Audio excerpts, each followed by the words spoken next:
What did I decide I was going to name her the other day? I was texting someone I know. You change it every day. Who cares? Oh, Jelly Bean. She's such a jelly bean. No, that sounds like a T.S. Eliot name for a cat. If you met her, you totally would think she's a jelly bean.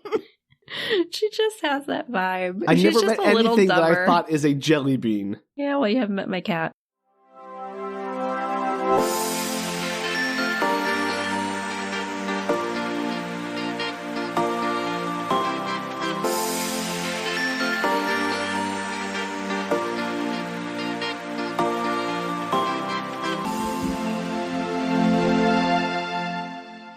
Hello, everybody, and welcome to Book Retorts. I'm Danielle. I'm Sam. And this is a podcast where one of us explains a weird piece of media to the other who has no experience with it. That's me. I'm like an underripe avocado. You gotta let me sit around for a while, but not too long. Because, bam, they're bad. Because, yes, I go bad really quickly.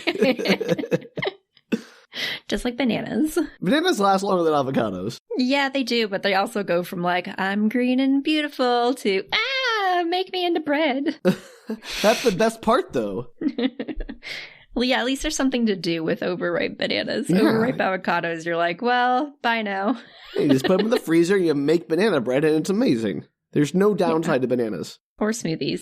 I make them into smoothies sometimes. I mean, sure, but I like regular bananas for smoothies. Overripe ones are too sweet. I guess. If you do like half of one with a bunch of other fruits or veggies, then they're delicious. All right, well, this has been Anyway, Smoothie Cast. Danielle's Cooking Corner. Today, everybody, we are doing a movie. Not movie? A book, sorry. Oh, I know. no. Shocking. And it's Never do those. Abigail, the 2024 horror comedy heist thriller. What? I will send you a one-sentence summary, Sam, because as is tradition with your terrible, Yes. terrible summaries. Because this is one of those movies that the less you know about it, the funnier it is. Okay, sure. Here you go. Read this to our lovely audience, Sam. When a heist team is hired by a mysterious fixer to kidnap the daughter of a powerful underworld figure, they must guard the 12-year-old ballerina for one night to net a $50 million ransom. Sure? That doesn't sound like a heist. I like heist movies, but this is not like a heist. No, it's kind of like a heist group that never gets to do a real heist, which is unfortunate. So why are they a heist group? Why is the heist part even relevant? Because it's a group of people that you would normally have in a heist, and they are heisting a 12-year-old ballerina out of a house. So That's a way to do it? arguably. Boy, that doesn't sound problematic in the least. Look, knocking over a casino, that's one thing. Heisting a girl, a 12-year-old girl out of their house, that's a whole other thing. Yeah, well, we'll find out how it goes today Great. on Book Retorts. Wow. Right. It opens with a young girl dancing to Swan Lake on stage. What else do ballerinas dance to? It's the only ballet there is. And according to this movie, it is the only song that I'm sorry. ballerina would ever dance to. There's only Swan Lake and the Nutcracker. No other ballets. That's it. That's You know, it. Tchaikovsky does them all, and he invented the concept of ballet in whenever he was born, and since then, no one else has taken up the mantle. Yeah, I would agree. I've definitely seen more ballets, but let's remember those. I don't think talking about. So, girl dancing on stage, a woman dressed in black in an alley opens a bag, takes out a sucker sticking under her mouth. And a car pulls up to the alley and honks for her. And she puts her sucker away, loads a gun that was tucked into her pants. Why is the sucker part of this, Danielle? Why are you telling me about it? We will find out. She puts on gloves and she gets into the car. Okay. So, sucker lady has a slightly damp sucker somewhere on her person. Yeah, you're going to realize shortly that none of these characters have names for the first part of the movie. And then once they get names, it was way too hard to keep track of them. So they all get titles. Movies do that a lot. Yes. So inside the car, she pulls out a box. It's like in a carrier bag and opens it, for audience participation. And there are syringes inside. Dun, dun, Just to check that they're still in there. Yeah, just making sure. I had syringes in here 20 minutes ago, but I'll make sure they didn't transform into more suckers. So there's multiple cars in this first one, so I'll try and keep them all straight. A woman in another van outside of a fancy residence is hacking, quote unquote. Oh, no. Type. So she says the house cameras are down, and a guy from the van says, "See you on the other side," and jumps out. He climbs up a roof and gets into position with a rifle. Okay. Great. The driver of the van asks the woman if they told her who the house, like whose house it was, and she's like, nope. And then we cut back to the dancer, and the camera pans out as she's dancing, as she finishes her dance, and it's an empty theater. Well, that's very sad. No one came to see her show. So sad. Outside, a private car driver is waiting for her, and she leaves, getting into the car. And you can see a little tracking device on the car, one of the square boxes beeping, so you know that it's a tracker. Yes, but that would be pretty normal, I think, for someone to track their driver of their child or something. Yeah, well, you get the idea that it's not supposed to be there. It's okay. a movie. And sure. The man in the other car gets a ping on his phone that says, "Tiny Dancer is on the move." That sounds like a Elton John song. I know, it is. That's why it's funny. The driver outside the house tries hitting on the hacker girl who isn't having it. And good for her. She's busy. You're in the middle of a heist. I know. She is too. She's like, I can't get this. Like, she's doing something. And he's like, "So how you doing? What's your name? What's going on?" Like, I was like, dude, this is not the time. He turns on some music. I was like, this guy. This guy sucks. I think he gets the first one to be shot by the mobster, whoever it is. You'll find out. The Tiny Dancer car pulls up, and the hacker, I assume, seems to open the gate and house, and the team that was in the Tiny Dancer car comes out. They're now in masks, all in black, obviously, and they make their way towards the house. Meanwhile, the private car pulls up to the house as well. Okay, sure. Try to keep all the cars straight. This is not easy. Yeah, everybody, okay, that's the cars are mostly done. Everybody's in the house now. Okay, we could have started this point. We didn't need to go through all that. Yes, we do.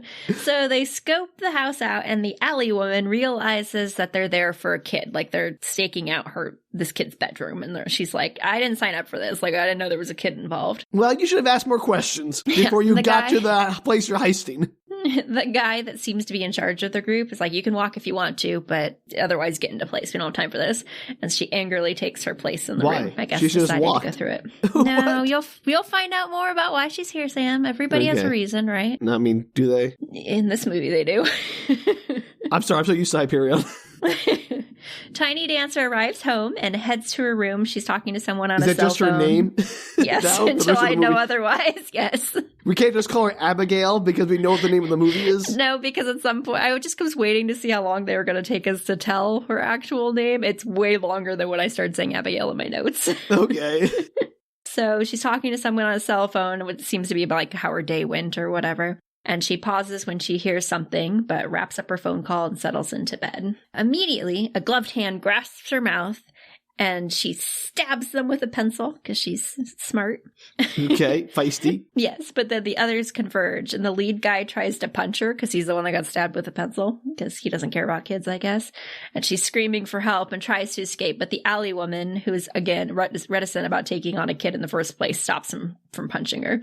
And so what are the syringes for? It's the kid. They stab her with one of the syringes, and she passes out. Is one of them an anesthesiologist? Because, dosing anesthetics or sedatives is a delicate operation at the best of times. Well, they are preset syringes, so maybe they're already dosed for a 12-year-old girl of her body weight and size. Okay. But also there is an army medic on the team, so maybe. Okay. Well, this movie thinks of everything. I take it back. Honestly, pretty well thought out movie, I'm not gonna lie.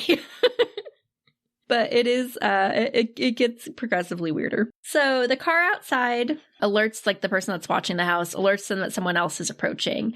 And they think it might be the father of the kid. And so they pick her up, fireman style over their shoulder and escape out the side as the alarm goes off and the floodlights come on. Okay. And they make it to their van and they're driving out of the city. And it's clear, during this conversation as they're leaving, that they don't know each other. They've been banded together specifically for this mission. So they're not actually a heist team.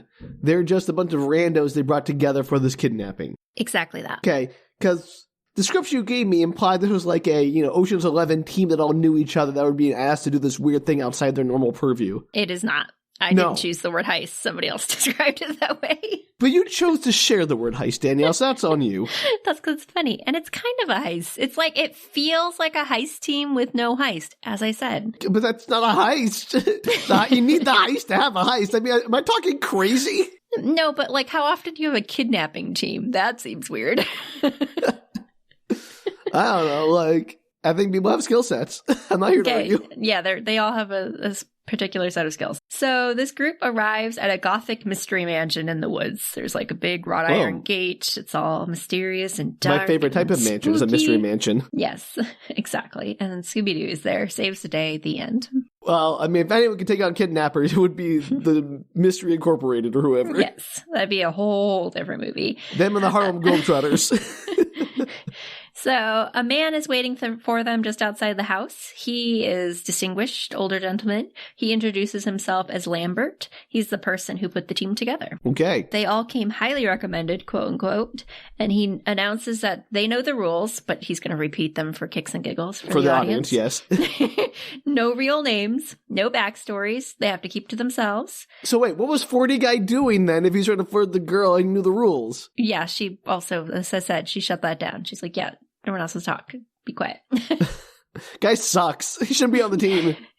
He reminds them it's a 24-hour job. They just have to babysit her now. The hard part's over. The only person that can talk to the girl is the woman from the alley, so that she only hears one voice. Everyone else is just on watch for the house. And he asks if there are any questions to the group, and the alley woman asks who the kid is. And he's like, yeah, I'm not going to tell you that, but basically she's a rich man's daughter who's about to be $50 million poorer. So wait. They're doing this for the $50 million, but they're only asking for $50 million from the ransomee. Then all the money's going to the heist team and no one's going to anyone who's organizing the heist? Ding, ding, ding. This really bothered me.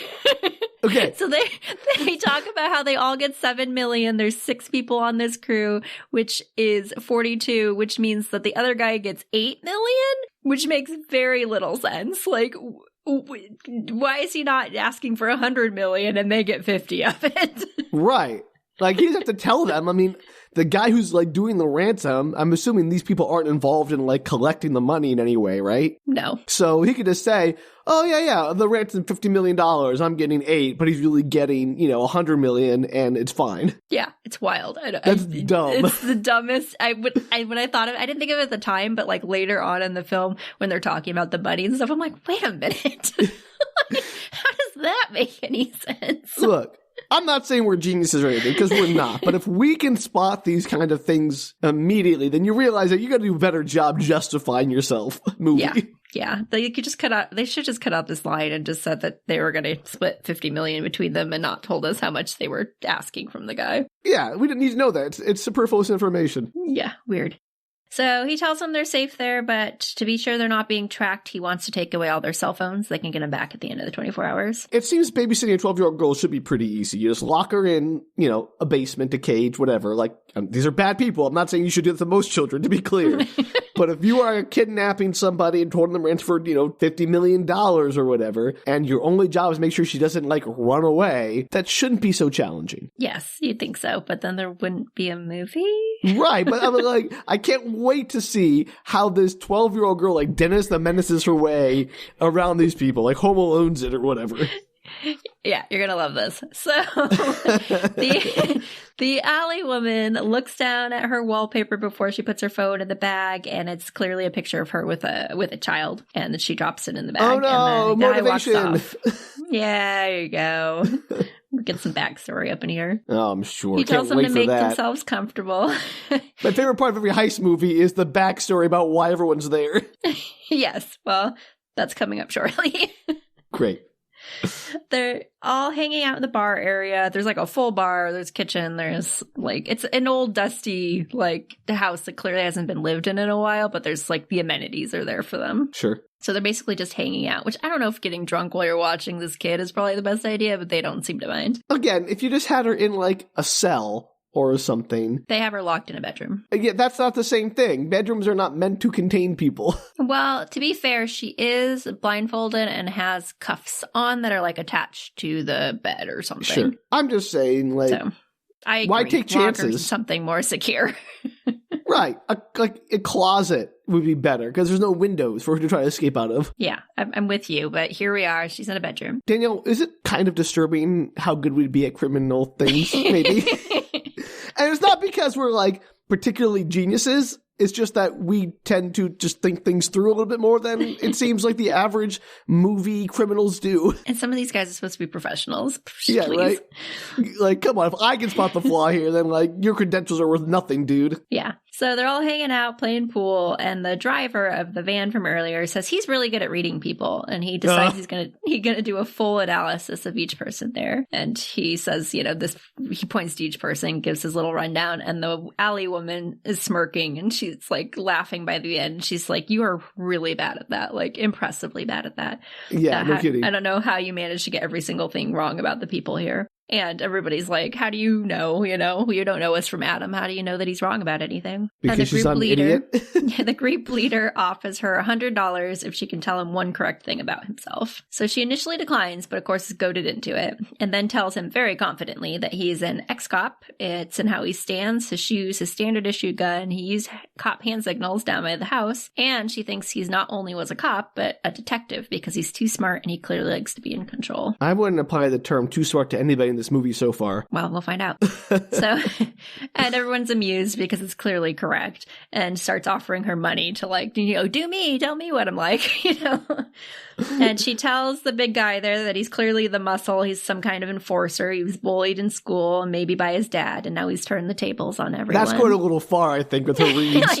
God, she's got it down. She's psychic, Sam. The hacker's from money and just gets a kick out of hacking and thinks it's not as bad as using a gun. And I know she wasn't bullied as a kid for being a nerd. And eventually the illusion's going to wear off and she's going to realize that it is just as bad as using a gun on someone. And she tells the wheelman that he thinks it's all fun and games, but he's definitely not a professional, and he's probably a sociopath. He gets offended, saying he's the best wheelman in town. And she's like, yeah, I didn't say you weren't good. I'm just saying you're obviously not a professional. And he's kind of like a stoner guy, so that tracks. Sure. The Shaggy, if you will. Sure.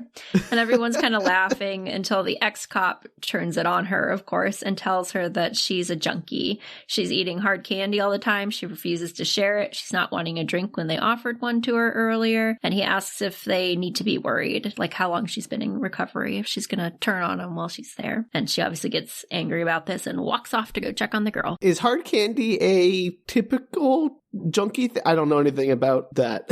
I think it's like a lot of times, like if people quit smoking, for like example, an oral fixation. they often turn to something else like gum or candy or whatever. I imagine it's probably similar with the drug use. I didn't know if there was like my first thought was like there are drugs in the candy or something, but no, I think it's just using something in place of another thing. Got it. So the girl's awake now. She's blindfolded and she's crying as 12-year-old ballet dancers would be if they were kidnapped, or any 12-year-old. I'm about to say, Danielle, let's not besmirch ballet dancers. They have it hard enough. She's hardcore. Like, considering there's only 2 ballets in the world that they can choose from. So she's crying about wanting to go home. She asks the woman if she'll take the blindfold off because it's really tight. And the woman, obviously empathetic, does put on her mask and unblindfolds the girl. No, you fool. The girl, who I'm assuming is Abigail at this point, so I'm going to go ahead and start using her name. I'm using Abigail after the dog she had as a child. It was like the sled in Citizen Kane. Or Indiana Jones, yes. Sure. She asks She asks what's happening, and the woman just tells her they're waiting for her dad to give him. She's basically very honest. She's like, we're waiting for your dad to give us some money, and when that happens, we'll let you go. And the girl, crying, asks if they're going to hurt her, and the woman promises if she behaves and does what they say, and their dad gives them the money, she won't get hurt. So, assuming all those things happen, you'll be fine. A lot of conditions there. She ends up pinky promising the girl that she won't let anyone hurt her, which is a brave stance, really. I mean, that's binding. Yeah, it is in this film. Or in any film. Abigail asks her name, and the woman tells her she can call her Joey. It's obviously a fake name. And Abigail she's named after a kangaroo. Yeah, I don't.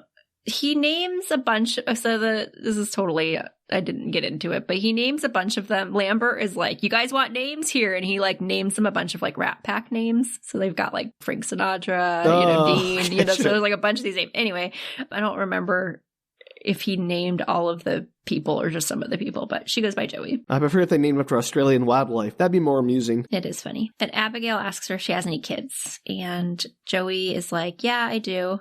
Actually, about Why? I know. Because she's obviously very empathetic and she didn't want to be kidnapping a child in the first place. Then she should have been then Lambert's a moron for bringing her on. Yeah. So she admits she has a boy about Abigail's age, and the girl decides, Abigail decides that she's going to name him Justin since Joey won't tell her his real name. And Abigail's asking questions about Justin, and Joey's like, he's just a normal kid who does normal stuff. And Abigail's like, yeah, I don't actually know what normal kids do. Because I'm a ballerina. No, I'm kidding. Because I'm like a hardcore ballerina.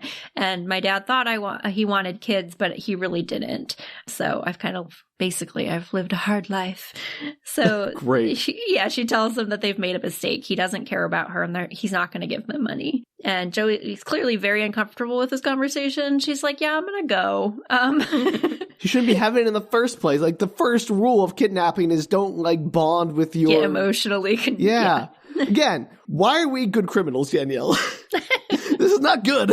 I mean, knowing what you're supposed to do versus what you're doing is probably two different things. Right. It would be hard to, not be nice to the kid. Yeah. Having, a functional brain, but not actually, an understanding, what you would do in a situation is different than, having the capability of doing it, capacity to actually do it. Yes. So, putting that out there, don't hire us for your kidnapping heist jobs. It won't go well. So Joey's turns, she's trying to leave the room, and Abigail, who's now stopped crying, calls after her. And when Joey turns back, Abigail gives her a very cold look and says she's sorry for what's going to happen to Joey. And Joey's like, what are you talking about? So she heads back out to the crew, and they're doing shots and still playing in the bar area. And she goes to sit down. Very responsible as a crew. Great. Yes. She goes Why to did sit down Lambert at the even bar. get to have a bar? I'm sorry. Lambert's ultimately responsible. I'm blaming the top. It's just because it's part of the house, I think, and it's fully stocked, and he's like, go to town. Don't ask me why. Does he want them to fail this heist? Maybe. We'll find out. That'd be crazy. She goes to sit down at the bar. I'm not going to tell you, Sam, obviously, what's happening here. Of course. So she goes to sit down at the bar with the leader who's hanging out up there, and he asks her how it went with the kid. And she's like, yeah, it went fine, but I do actually wonder who her dad is, because she just implied that he's pretty violent, like something's going to happen to us because we kidnapped her. And he basically rolls his eye and is like, well, she's scared. Obviously, she's trying to freak you out, man. Stop talking to her. And Joey says that she doesn't scare easily, so she's getting kind of unnerved by that they should probably be listening to her, but nobody does, of course. Of course not. So the leader, after a few minutes, he looks kind of thoughtful, and he wanders off while they're all sitting around, and he ends up in the little girl's room, and he gets freaked out. Breaking the rules already. I know. He gets freaked out because he realizes instantly that she doesn't have a blindfold on, so she's probably just saw him without a mask on. He knows. Well, maybe if you were going into her room, it would be a problem, buddy. Yeah, if you didn't break the rules, it wouldn't be an issue. But here we are. And everyone in this movie is an idiot. I'm going to be honest, this scene super confused me. It took me probably another 20 minutes of this movie to figure out what was happening in this. Because he walks in, he panics, he puts his hand over his face. I'm like, oh, did he forget to put his mask on? Because I had forgotten that she was even blindfolded to begin with. And I'm like, what is going on in this scene? Why did he walk in there? It wasn't clear that he meant to walk in there. It's very odd. Just the way it was filmed. This guy, why? I seriously, I don't understand anyone's decisions in this movie so far. Yeah, well, here we are. And so he's like, she turns pretty immediately and is like, I didn't see your face, because he's holding up a gun to the back of her head now. He's like, did you see my face? She's like, no. Oh yeah, that's going to get a straight answer from her. I know, yeah. I was like, this is the dumbest scene. He's like, what color are my eyes? She's like, I don't know. I was like, it was so dumb. I was laughing. I was like, what is this scene? This guy's supposed to be a detective. Oh, these guys are amateur hour. That's what I'm most angry about. So she denies again seeing his face, and he asks her who her father is. And she's crying, sobbing. And she's like, Joey said you didn't want to know who my dad was, that you didn't want to know anything about me, He's like, well, I want to know. And she tells him that her father is Kristof Lazaar. And he looks very shocked by this information. Okay. Yeah, that's your crime kingpin, whoever. Yeah. Cut to the group, and the cop walks in and grabs his stuff, and he's like, I'm out of here. Peace out, Girl Scouts. Not staying for this. And everybody's like, what's going on? Wait, what happened? And he tells them who the kid is, that her father is Kristof Lazaar. And the wheelman scoffs and he's like, it's an urban legend. Like, does he even exist? And the cop's like, no way. Dude's real. Believe me. Like, I'm out of here. He's like the John Wick, but inverted because it's the opposite. Apparently, he's like this big time crime boss, as we talked about. And Joey is like, is Lambert insane? Why would he put a death mark on all of us and himself? Like, who would ever kidnap the daughter of Kristof Lazaar? Clearly, there's something else going on here because they didn't ask for a reasonable ransom, and they clearly don't want these people to be good kidnappers. So there's apparently not. This is like what's it? And then there was None, the Agatha Christie book, where all the people are brought together so they can be murdered one by the detective. Sorry, spoilers. Funny that you bring that up. Anyway, yes. That title comes into play a little bit later. All right. You'll appreciate it. The hacker suggests giving her back and apologizing, which is met with the correct amount of sarcasm. I mean, the right answer here is to just everyone scatter, but then Lambert knows who they are, so like, you're screwed either way, I guess. Yes, so they suggest making an anonymous call and booking it out of there. But the cop's like, first off, she's seen my face. Secondly, Lambert knows who we are. And third, if like I'm caught or any of you are caught, we all know a little bit of something about each other because of Joey's magic trick earlier where she was telling us everything about ourselves. I mean, is that really enough? Like, you could just say everyone's seen to their faces. That's probably more than enough. Like, the metric doesn't really matter. So that's basically what he's saying is like, we're screwed either way. So we might as well stay here because the wheelman's like, dude, I could really use the money, like $7 million. Like, I could use the money. And that's when my mouth was like, wait a minute. Like maybe $1 million apiece would have made more sense. Joey asks the police guy how much he trusts Lambert, and he's like, well, I trust him enough, like I've known him a long time. Oh, okay. They clearly like have known each other for one reason or another. We don't get the whole backstory on them, but a little bit. But he doesn't think it makes it worth the risk. And Joey's like, if $7 million isn't worth the risk, then, what is? And I was like, nah. I was gonna say, like, there's a lot I would do for $7 million, but I'm not going to be like, tick off a murderous crime lord kind of risk. So they decide to just stay and use the money to start over and whatever. So burn off your fingerprints. Yeah. So they decide any risks that are coming are obviously from outside the house. So they will set up a perimeter around it and hold it. So they won't just like hang out in the house babysitting. Oh no, the call is coming from inside the house. That's quite possible. Also, like, you left her unblindfolded. Blindfolded again. Take precautions. Nope. So Joey's put in charge of securing the inside and wanders the house. And she's like checking the windows and everything are inside this ginormous, very maze-like structure. And she hears heavy thumping. And she follows it down this very dusty hallway to a door with lights on inside.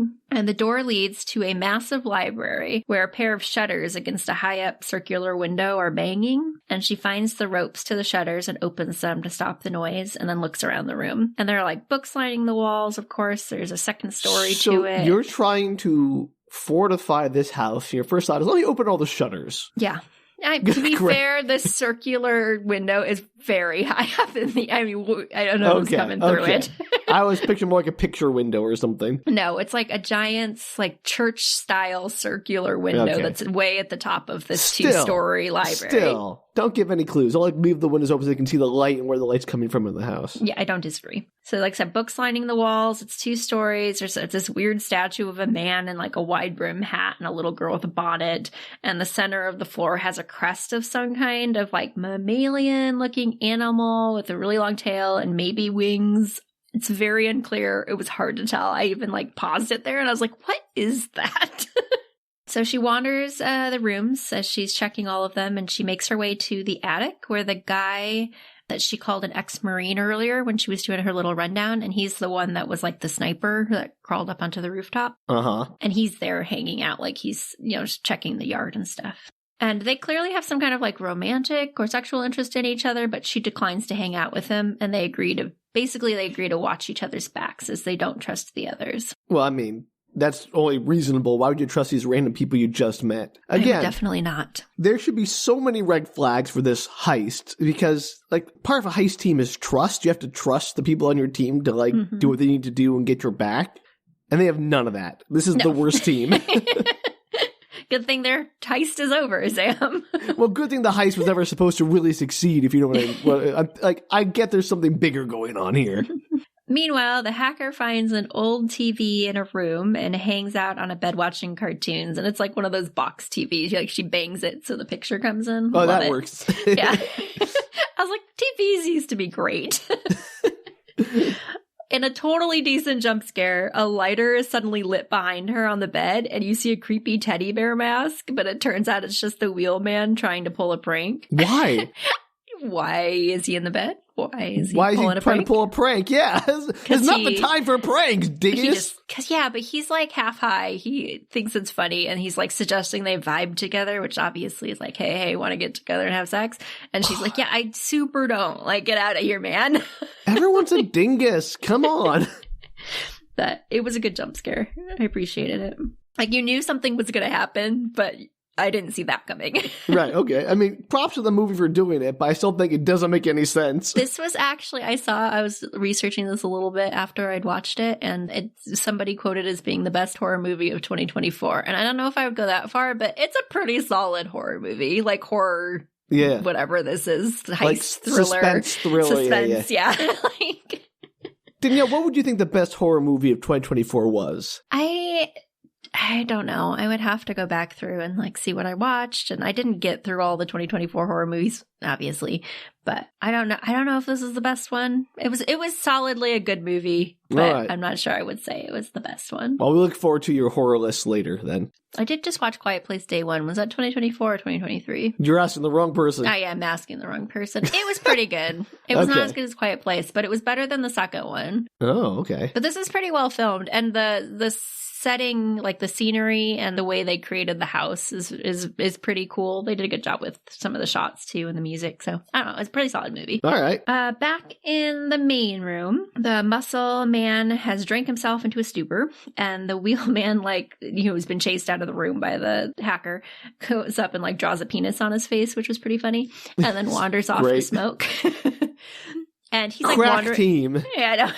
He's wandering the house. He makes it into kind of like this weird side room, and it has murals on the wall, like painted on the wall, and they're all decaying, And he lights up his lighter to see them, and they show a big old house with long-tailed creatures flying from the rooftops. And again, the man in a wide brim hat and a little vintage girl who's like blonde and kind of looks like Abigail, and he's like, that's creepy. I don't like that. Oh, so no. He's like perplexed demon by sacrifice.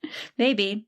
But he wanders away into the kitchens, and he's like checking out the fridge, and the door behind him, of course, slowly opens by itself. Yep. And he does the classic horror movie where he like turns around. He's like, hello, is anybody there? Oh, God. That always works. Because every like killer or evil spirit will be like, oh, yeah, sorry, didn't mean to startle you. I like when they're alone in a house. It makes more sense when there's like a group of people there where you might be like, hey, is that one of you guys? But like they do it a lot. And when you're alone in a house and the person's like, hello, is anybody there? And you're like, who's there? You're alone in the house. Like, you should be. If you're not, they're not going to answer you. And so he's wandering through, and he like goes into the room where the door opened to, and he like looks around, and he steps into it. It's kind of like an old basement, with lots of stuff in it. And he's startled by a rat that runs past him. And he's like, oh my God, whatever, it's just a rat. And then he goes back to leave, but he hears a wet crunching sound, and the rat squeaks, stops. Gosh, I really hope this doesn't turn to like a supernatural thing, because I was enjoying the concept of a bunch of, presumably there's some backstory tying these people together in some other way, or tying them to this problem. But like someone uses this as a way to get rid of these people by having them do a heist on this violent criminal like kingpin and getting them murdered by them or something. Like, that was interesting. If it turns into just like another like, there's a demon in the house and we have to sacrifice the girl or whatever, like, that's less fun. I'm sorry. I'm so excited for you to experience this movie in real time. Okay. So he turns around to look after the rat stops, and immediately is taken to the ground and like pulled down the stairs. He starts yelling for help, but it's mostly covered up by the cartoons that the hacker's watching. Great. Good job, everybody. Real vigilance here. She does eventually she's like, there's like a noise or something. And so she goes to like wander off, and she's like, hey, are you here? Like, where are you? I thought I heard you. And she heads off to investigate. So he disappears from the scene. She's making her way into the kitchen and then into the same basement area, but doesn't see anything until she comes back up the stairs and she finds the wheelman at the table. He's like facing away from her and she jumps. Of course he is. And then he's like, oh my God, you scared me. And then she goes to touch his shoulder and his head falls off. Yep.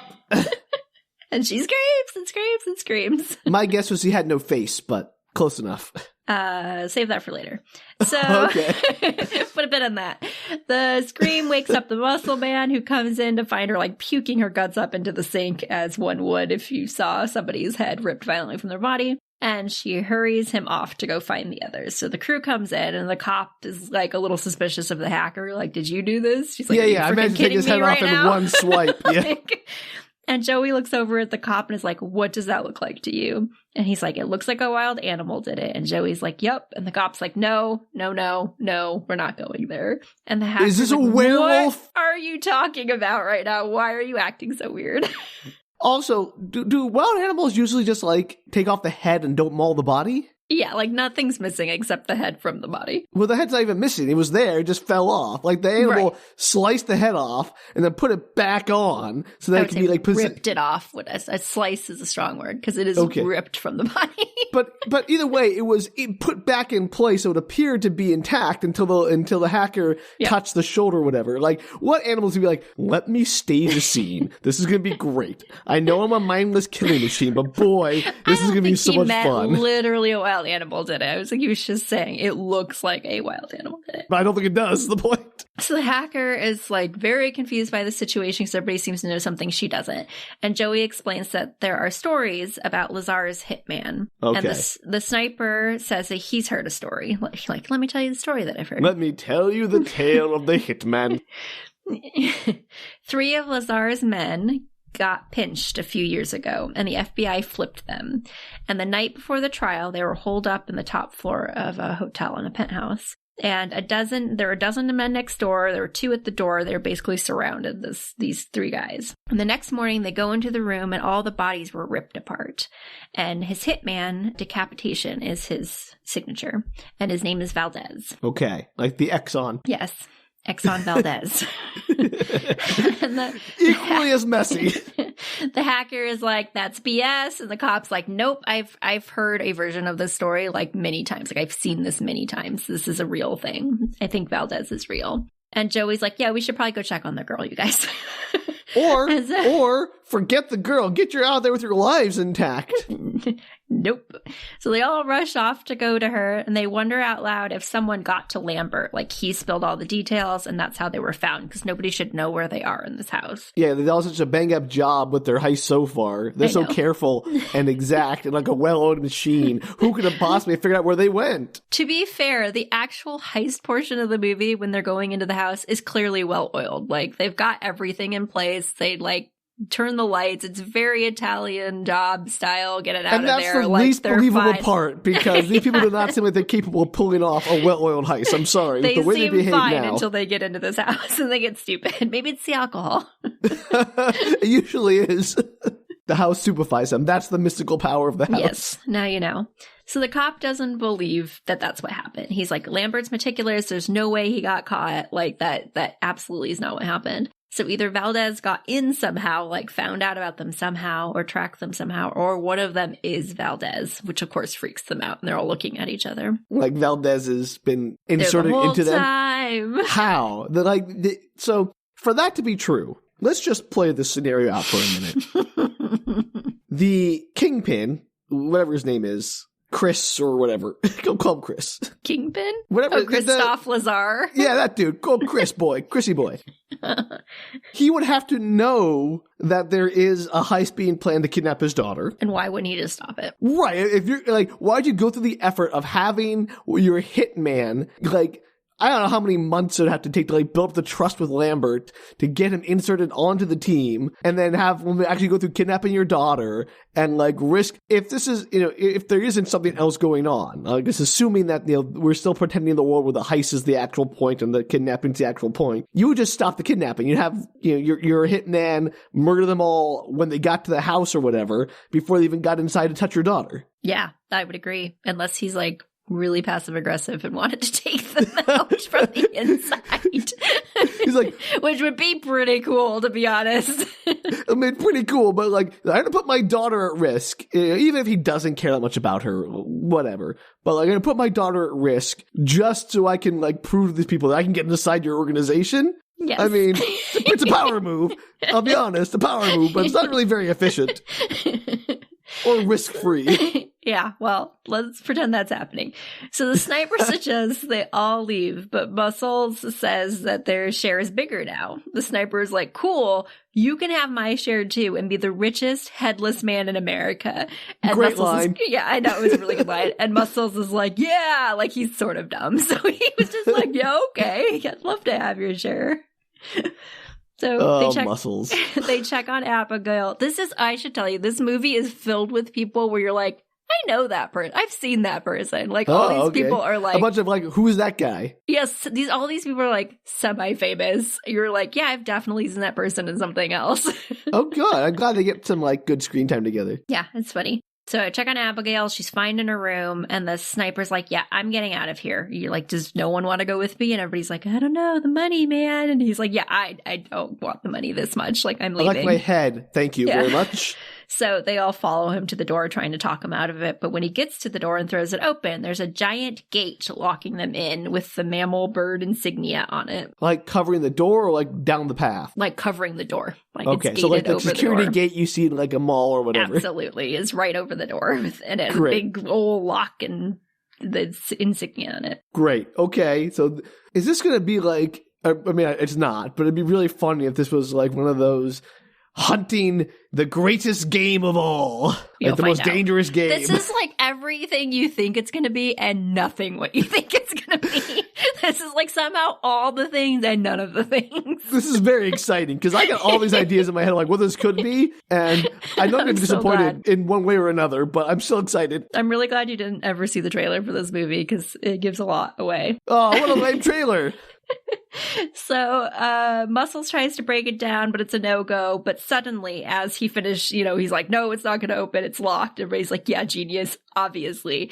And loud thumping begins upstairs. And then suddenly, one by one, the shutters shoot up over the windows around them, blocking them in. So like the shutters shoot up? Yeah, there's like I think there's one at the top and one at the bottom, and they meet in the middle or something. Like they close all the windows, these big windows in the house. Okay, are they like metal shutters, like security shutters, or are these like just your standard wooden? They're like giant, like really thick metal shutters that go over like security shutters that immediately block so like the house light is locking from the windows. down. Like it is locked down. Like they cannot get out of this house. When you said shutter, I imagine like the wooden ones. No, they're like giant metal ones that like stick together, and they're never getting out of these windows ever again. Got it. All right. I just want to understand precisely how like trapped they are, which is they're very trapped. Yeah, Muscles thinks they like trying the door must have triggered something, and Joey's like, "This is a trap. This is bad. Whatever's happening, like this is not good." And the sniper runs back up to his attic, I think, to see if his gun is still there, which is what my initial thought was. But there's no gun in the scene, so I'm assuming that's what he was looking for. So Joey goes back into Abigail's room, and she's like, hey, I need you to be honest with me. Has anybody besides me and the cop been in here? And she says no. And Joey's like, I need you to pinky promise that you're not keeping any secrets from me. And Abigail, of course, starts to cry. She's like, no, I can't tell you. He's going to hurt me. And she's like, who's going to hurt you? And she said, the cop, because she doesn't say the cop, but she's like, whatever his name is. The cop's going to hurt me because I promised to keep a secret for him. And Joey wants to know what he said. Well, okay, couple of things here. Mm-hmm. Children lie. Yes. Pinky promises or not. And if she's really freaking out, she would just lie. Like, why is Abigail feeling any obligation to like listen to Joey, her kidnapper? Because they had a little bond earlier, Sam. I don't know. Like, I don't know about you. Or maybe she's lying. You'll find out. Okay.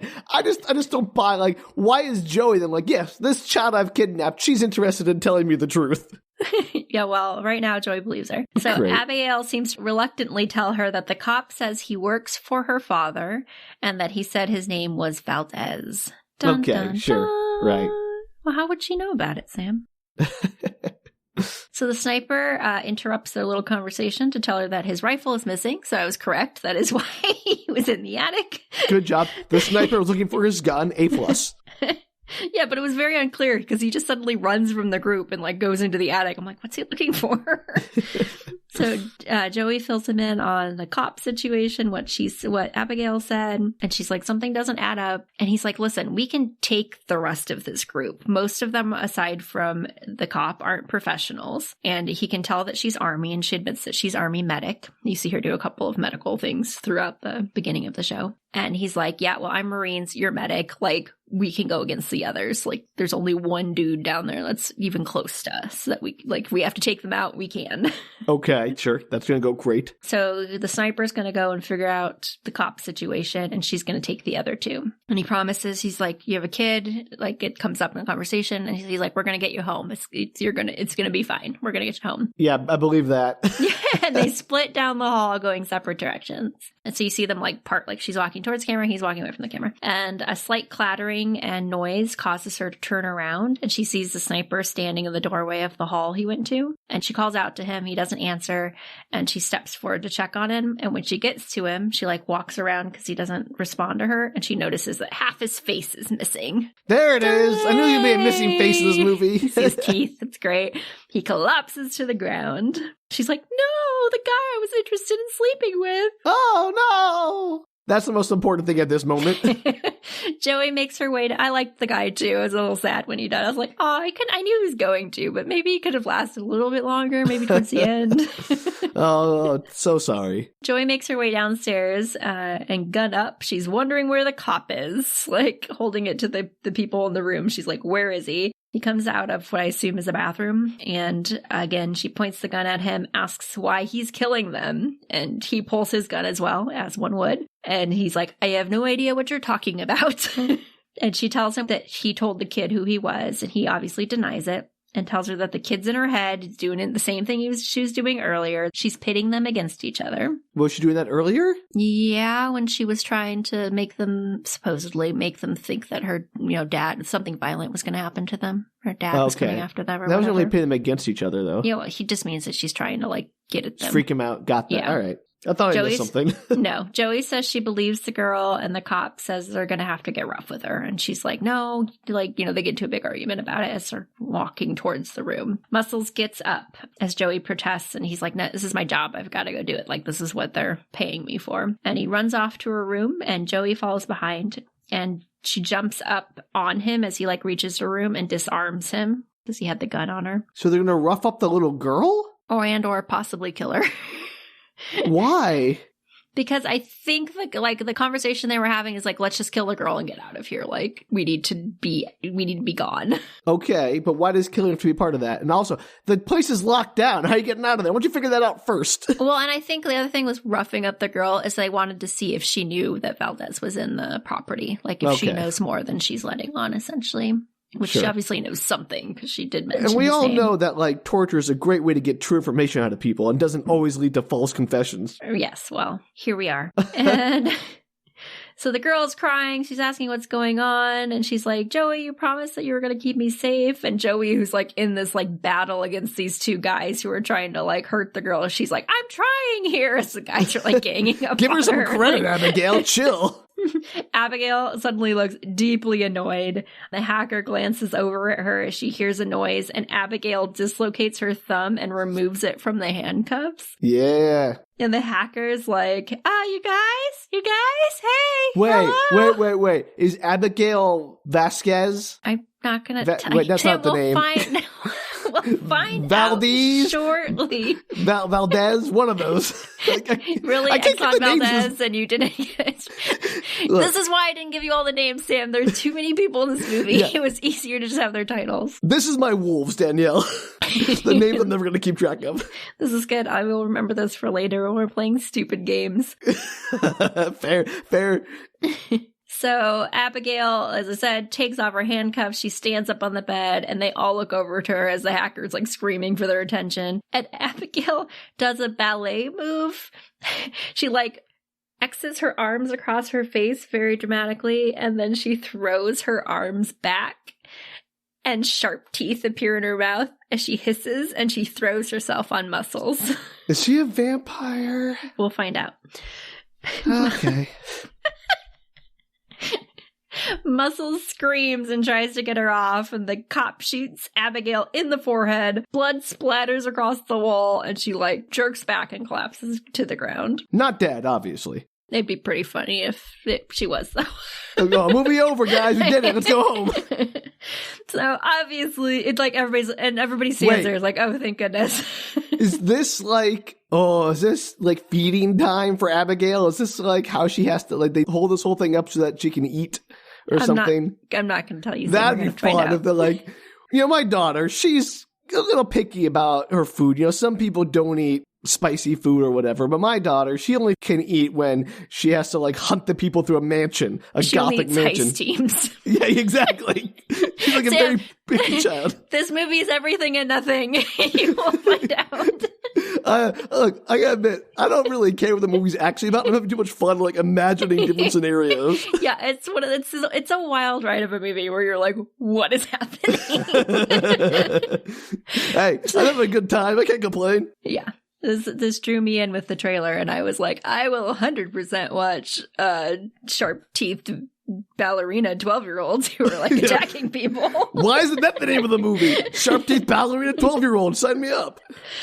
So that lasts, of course, her death, quote unquote, lasts for about 5 seconds before she springs back to life and grins at them. And Joey shoots her multiple times as they run out of the room and lock behind them. Joey, you pinky promise! I know! I actually was a little shocked by that scene. I was like, really? She still doesn't... Like, you did kidnap the 12-year-old girl. I'm a little bit on her side here, you guys. You were just gonna kill her.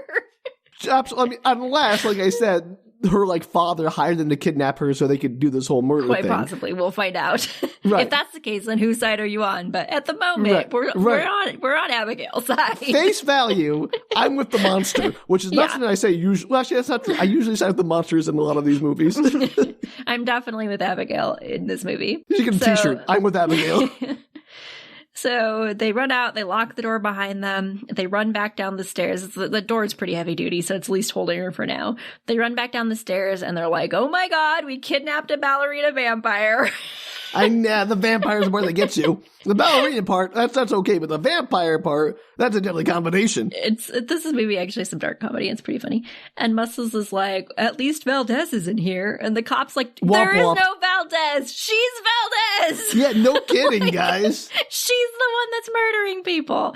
And the banging on the door suddenly stops. And they're like, we've got to get out of here, man. Like, we can't stay here. And the cop says that all the shutters are magnetized shut and they're like 2 inches thick. They're impossible to get through. He like begging the hacker to do something. She's like, first off, there's no internet, and even manually, like, there's no control room. Like, what are we supposed to be doing? Like, how am I supposed to get these shutters open? So Joey asks what they know about vampires. She's like, okay, let's go back to basics. What do you know about vampires? And the hacker's Stick like, to the heart. Like, what kind are we talking about? Anne Rice, True Blood, Twilight? Oh, nerd!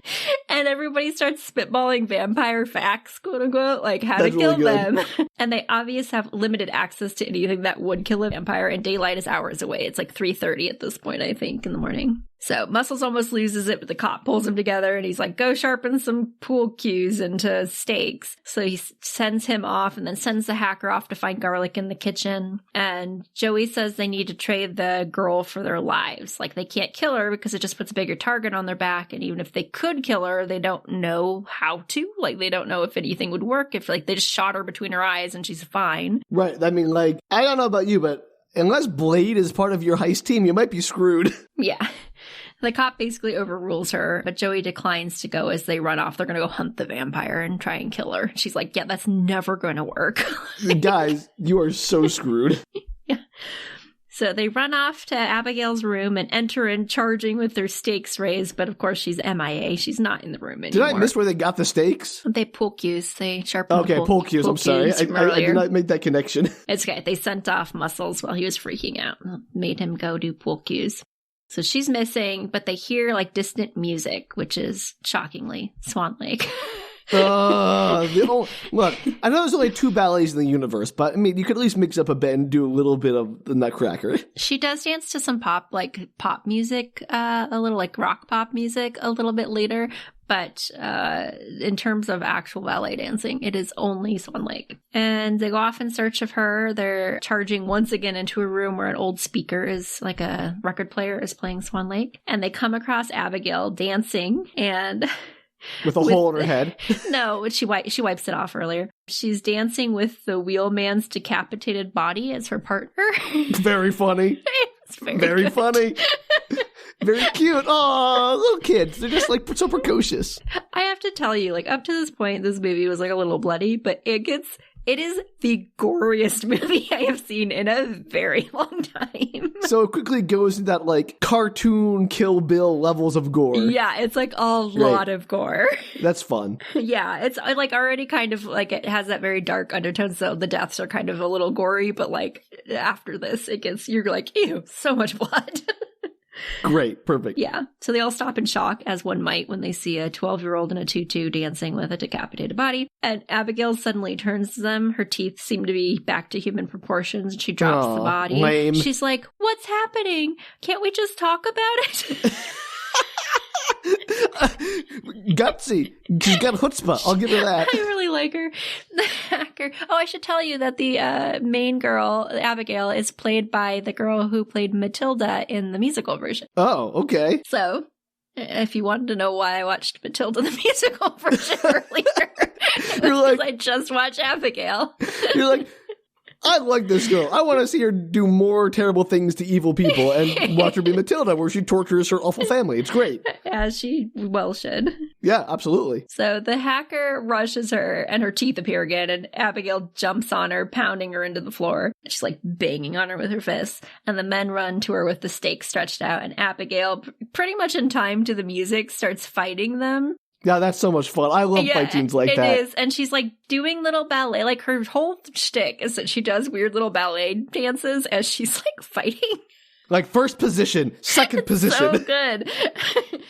So she jumps on muscles and she snatches the cross off his necklace and like bangs him to the floor, and then she uses the end of the cross to stab him like 1,000,000 times in the chest. Just little shallow cuts. The cross doesn't actually burn her or anything. Doesn't so clearly do that part, darn thing. Which I've always thought was stupid. Like if vampires were real, crosses wouldn't do anything. Like why? Like any religious symbol. Like come on, guys. Yeah, there was one series I read where like any religious symbol worked on them, which I thought was a lot more realistic than just crosses, which some stories do just crosses. I think that's dumb. Yeah, okay, good. We're on the same page. Yeah, like either all religious symbols work or no religious symbols work. Well, the problem, Danielle, is there's only one correct religion. Yes, that must be it. It's the one that brought out vampires, apparently.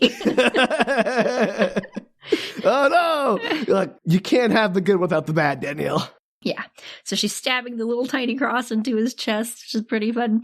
And then she snatches away the stake from the cop and plunges into his leg. And Abigail grins and smears the blood across her face very, like, dramatically with her hand. Sure. And they escape out the room and run back down the stairs. And they join Joey back downstairs, and she's like, well, told you so. And then recommends, she's like, hey, I thought of an idea while you guys were gone. Like, we should probably use the last syringe that I have here, because we know it worked before. Because I checked. Well, so like the guy's like, how do you know she wasn't just faking it that whole time?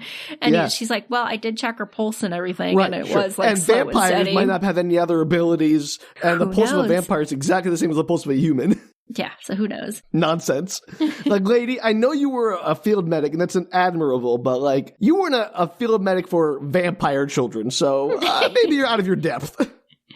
Yeah, well, the plan is, at least in this case, to try and get somebody to get a hold of her. They can try and knock her out again with a syringe and see if it works. So the crew heads out again. The hacker is searching in some kind of basement area. So she's like, everybody goes to different parts of the house. They have the little like microphones on so they can speak to each other that they were using earlier. And so the hacker is like wandering around this weird basement area that leads to apparently a swimming pool. And she gets startled by something, a rat or a noise or whatever, and she turns too swiftly. She ends up falling backwards, and she falls into a pool. And to her absolute shock, and for pure gross out horror value, she has fallen into a pool full of human bodies and like muck and waste. And it is the grossest thing I've seen in a long time. That seems unnecessary. It was so unnecessary. It was the one scene where I was like, really? Did we need that? Like, that seemed unnecessary to this plot. And the real reason it's unnecessary is that Abigail, you gotta clean up your food when you're done your leftovers, right? She apparently just throws them all into the pool.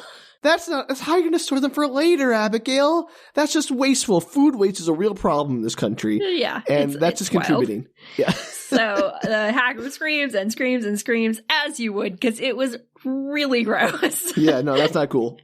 And Joey runs off to help her, obviously, like, feeling like, oh my gosh, what's going on? She's like, bodies, pool! Like, Meanwhile, Muscles, who isn't trying very hard to find her at all because he's like, just got stabbed 1,000,000 times by her in his chest. He gets a splinter from his pool cube, and while he's deeply involved in the drama of that, he's yelling, and he's like, oh, it hurts! And they're like, shut up! While he's deeply involved in that, Abigail walks up the hall behind him, and he runs for it, calling on the mic for them to come and get her, and she's like twirling, doing little pirouettes down the hall as she chases him for funsies. Look, her whole vibe. Someone's having fun in this movie, and I appreciate that. It is a lot of fun. And I should point out she's wearing like a full tutu, like the kind you see on stage with that pops out around her hips, and sparkly tennis shoes. And honestly, she seems both really annoyed about having to do this in the first place, but also very amused. It's a nice little balance there. Yeah. So she pushes Muscles from the stairs. He falls down and lands 2 stories down. He may or may not be dead, who knows? And then goes after the cop. And she's suddenly has the ability to float into the air. And she's trying to drag the cop away. She's Abigail, floating. that's no real ballerina takes shortcuts. So she's it's kind of a cool scene because she's floating and trying to grab his leg as she's going up in the air. And Muscles comes back to life and jumps on her, but unfortunately, Joey has dropped the syringe, and it's caught just outside a locked gate, and she can't quite reach it while all of this is going on. How many syringes does she have in that box? Just 2. So she used 1. She has 1 left. Well, that's just under-preparing. The hacker appears again, covered in human goo, to help out, and manages... Didn't need that sentence. It's pretty gross. And everybody is covered in human goo by the end of this movie. I bet. She manages to pull Abigail away, but gets bitten on her arm. And no, she's one of them now. Oh no. Joey finally manages to get the syringe. He plunges it into Abigail. Abigail's cussing them out, telling him she will gorge herself on their blood. Yep, nope. Standard tantrum. Yeah. Sounds like she's cranky and needs a nap. She's hangry. I think she would be hangry. She's eaten at least 2 people, so I think she's fine. And then she, of course, slowly passes out as she's yelling at them. I still call nonsense on the human... Agreed, but here we are. Sedative working on her. Joey tentatively checks her pulse, confirms that she is indeed out, as far as they know. Now stab her with the stake while she's dead. You would think. Why are they still stupid? So the hacker, meanwhile, is freaking out about her bite, as she should, for various reasons. 1, she's covered in human goo and has a bite, and that's 100% infected now. And also, she may or may not become a vampire, so that's not good. So she's wondering what's going to happen to her. They lock Abigail into a handy-dandy cage that they found near the basement. And they couldn't have used that originally? I guess not. Also, she's a monster. I mean, I get she's a little girl, but also she's a monster. You have nothing to lose by trying to kill her. That's true. And I actually don't think it's a cage. I think it's probably an elevator or something. I think they might mention that at some point. Like a dumbwaiter or something? Yeah, but it's very large. Oh, okay. So maybe just an actual elevator. I don't know. It is a very tall... There's an endless stream of hallways in this building. What the actual thing is less important to me than the fact that they're letting her live. I'm sorry. I'm not going to go with that. I'm not sure what the thought process is. I think because they're trapped in there, so they're hoping that she can help them escape or something. I don't know. Oh yeah, she seems super helpful. Yeah, you think it'd be easier just to kill her because who cares if she knows how to get out of it? You could search for getting out of it while she's dead. Right. You're not. If you have no threat, the immediate threat of being murdered by a vampire child, you can take a breath and try to plan an escape. If it's break down a wall or cut a hole in the ceiling or whatever. So she comes to inside of the cage. She's human looking again. She pulls on the bars. She's crying and asking to be let out. And Joey's who's gonna buy that? Crap. Yeah. And the girl grins. Joey tells her that she's very good at acting like a little girl. And Abigail does a little curtsy. She's like, well, I've had centuries of experience. Of course. Yep. There you go. Great. The hacker wants to know what's going to happen to her, but Abigail basically is like, I don't know. She shrugs. Like, I'm not telling you. The right answer. And Joey tells her they'll let her out if she tells them how to leave. And Abigail's like, yeah, no. Why? What incentive does Abigail have? You've removed any leverage you had over her. Yeah. The cop tells her they're very sorry, but they thought she was just a regular 12-year-old girl. Oh, that makes it better. That's what she says. She's like, so you're going to beat me and torture me when you thought I was just a regular 12-year-old girl? Like, that's okay. And he very awkwardly apologizes again and is like, well, we wouldn't have taken you if we knew who your dad was. And Abigail's like, but didn't you work for my dad? And he looks around at all the others very suspiciously. And Abigail says, don't you wonder why I brought you all here? Dun, dun, dun. Yeah, here we go. The Agatha Christie twist. Here we go. Muscles is like, you brought us here? And Abigail, looking very put upon, is like, Jesus Christ. There was never any money. The kingpin? We'll find out. Does her dad not really exist? And she's like the actual... I'm not going to tell you literally anything, Sam. I know. I'm just like, again, I'm having so much fun speculating about this movie and all the different twists. Like, it'd be so much fun if she was the crime lord and had like, you know, because she can't be a 12-year-old girl crime lord. She has this like, true. She has this like rotating cast of people who play her father as the face of the crime lord, but they're really just puppets for her. Could be. We'll find out. That'd be so cool, but okay. Anyway, go on. Sorry. So she tells him there was never any money. She planned all of it. And Lambert works for her. And the hacker is like, what are you talking about? And she's like, don't you know Jesse? And the real name of the hacker like throws her off. She didn't expect to hear that. And Abigail's like, yeah, I know who you are. Jessica Herney. You started your career. We're going to get into the backstory. Sorry. Yeah, backstory dump time. You started your career siphoning money from your affluent parents' bank accounts, hedge funds, private offshore accounts, then much bigger fish. One in particular. ... Oh no, she stole from her? Maybe. The hacker is shocked and offers to give it back. I'll give it back. Okay, yeah. Abigail moves on to Muscles. Terrence LaCroix. Yes. Like Terrence the drink. LaCroix. Yeah, like the drink. Muscle for the Montreal Broussard family, I believe it was. She wonders if it bored him, snapping necks and doing the dirty work for the family, if that's why he ended up stealing from his crew and a tiny subsidiary of her empire. Subsidiary? Yes. What did I say? Subsidiary? Subsidiary of her empire. Okay. Well, maybe it's called something different in Canada. Also, nothing seems less threatening than the Montreal crime family. I'm sorry. I mean, maybe. I don't know. Montreal's a lovely city. I'm sure they have crime too. I know. Look, I'm not saying there aren't like actual terrifying criminals in Montreal. I just think when I think of the Cosa Nostra or whatever, I don't think Montreal. That's where the most evil criminals are. Well, we established earlier that he's Canadian, so I guess okay, Montreal works. No, I didn't tell you that. So next one up, Adam Barrett, the cop who tried to infiltrate their New York arm, but he got too involved, liked the power too much. How empty did he feel when he finally got the 3 lieutenants that worked for her? And how empty did he feel when she killed them in the penthouse? Aww. So he was the one from the story the sniper told earlier. Yep. And finally, Ana Lucia Cruz, former army medic who got discharged for using the company's morphine. She tried to take care of her son before she abandoned him to his screwed up father, and then she became an underground doctor to some very shady people. But one day, too high to work, she nicked an artery instead of removing a bullet, and someone very important to her father's business was killed. So every one of the people has wronged her father, quote unquote, in some way or another. Correct. Got it. Joey tells her to shut up. Her father, Satan. Yes, her father, Satan. Joey tells her to shut up and asks her about herself. How many of her father's enemies she'll have to kill before her show an interest in her again? Because she doesn't think that was a lie earlier. Her father did lose interest in her and doesn't love her anymore. Hundreds of years ago. Raising a 12-year-old for hundreds of years has got to be a real trying experience. I would imagine. Just ask Interview with Vampire, Lestat, and what's his face? No, I certainly will not. Thank you. The cop asks about the house earlier because she seemed upset about being taken, and then the dad had started the alarm and was looking for them, and the floodlights had come on, and Joey shakes her head, and she's like, nope, that was all a ruse. It's just a game to her. It wasn't even her father that had shown up at the house. And Abigail grins. She says she just likes to play with her food. Yes, I mean, that's fair. And Joey's like, well, who's in a cage? I mean, well, look, sucks I don't to think, you. I mean, Joey, you're talking an awful lot of smack for a person who did not really to do much to subdue her and is out of sedatives. So I would check the attitude if I were you. So Abigail says she will, if they let her out, she'll let 2 of them live. Muscles wants to know which 2. And Abigail's like, it's a surprise.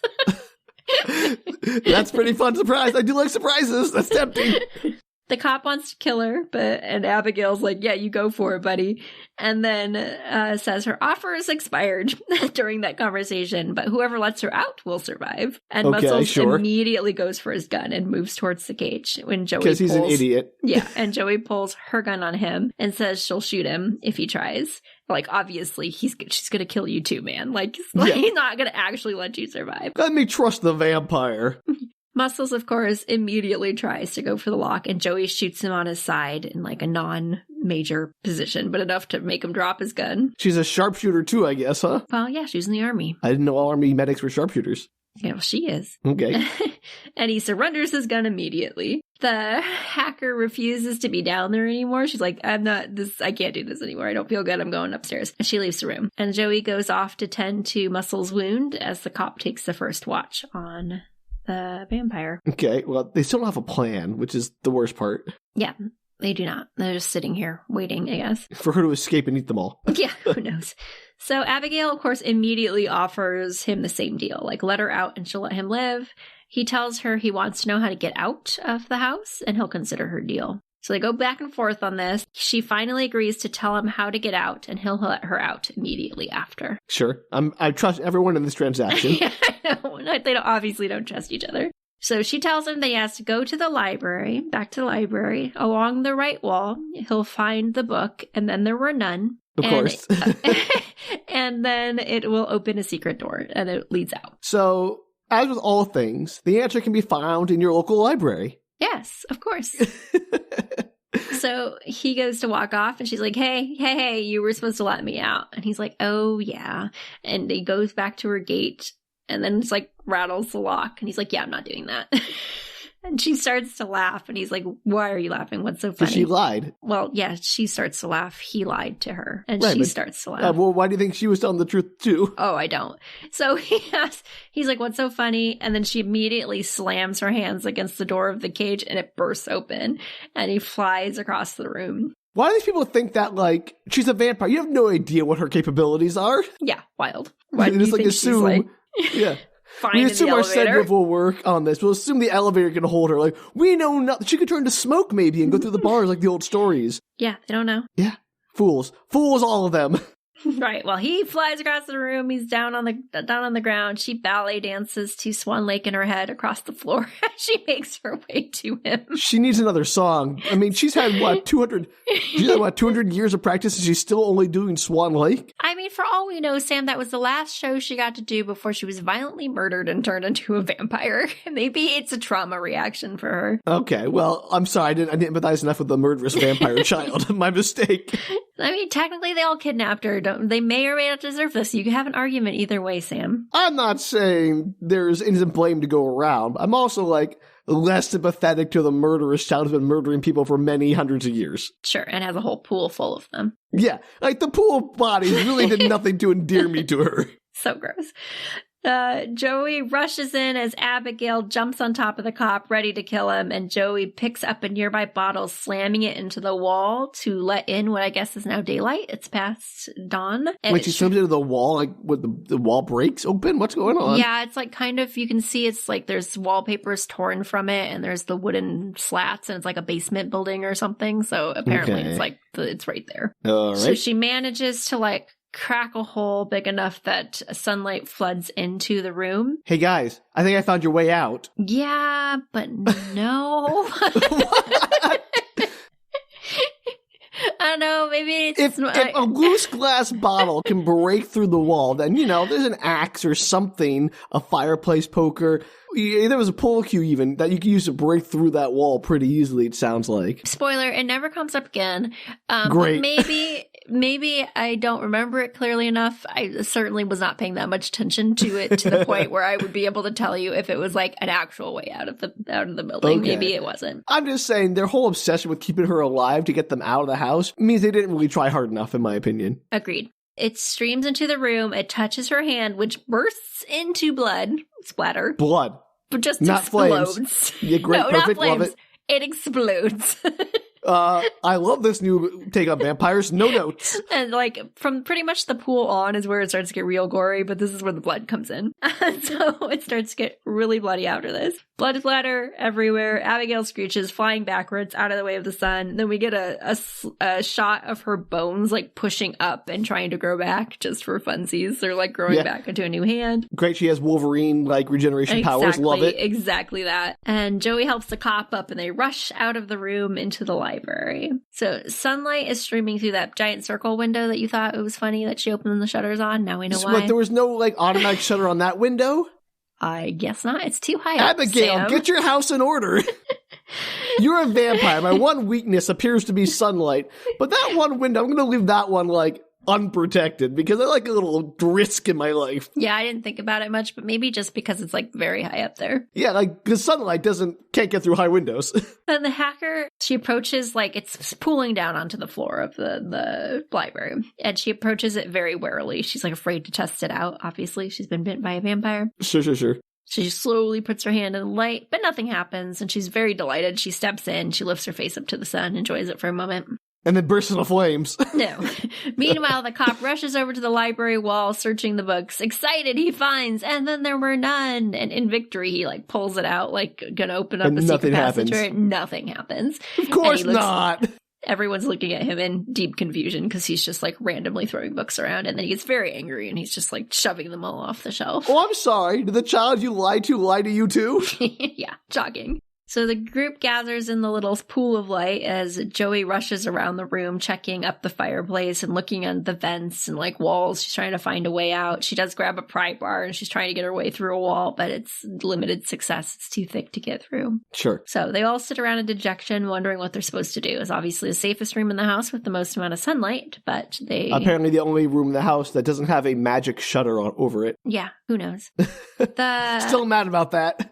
I didn't even think about it when I was watching the movie. The hacker asks Joey if what Abigail said about her son was true, like that she pawned him off on the dad. And she admits that it was, that she had planned to use the money that they were going to get during this heist. To buy Kidnapping. her child back or whatever. Yes, as like a way to reset and start over with him and get her kid back. And the cop is basically like, get your life together, just be a mom already, stop blaming everything else. Like, you're choosing not to be a mom. Money doesn't matter. I'm sorry, dirty cop. I didn't realize I was getting the moral lecture from you. Oh, yeah, it's even worse because I skipped it, but during the reveal of who all the people are, she talks about how he left his family behind and like started a new life and doesn't even care that he left his family behind. So I'm like, oh yeah, you're one to talk, buddy. Right, okay, great, I mean, perfect. He's right, but also you're one to talk. I don't think I really need to hear this from you. The hacker suddenly stands up and she's like, reset. Obviously, I don't need to hack locks. I just need to find a power source and I can short it and we can open up the stupid windows. Oh, yeah, that's how it's like Star Wars where they shoot the doors and they all like break in the right direction. Like it always like either opens or closes the door when you shoot the lock. What if it just kept them locked, Sam? Yeah.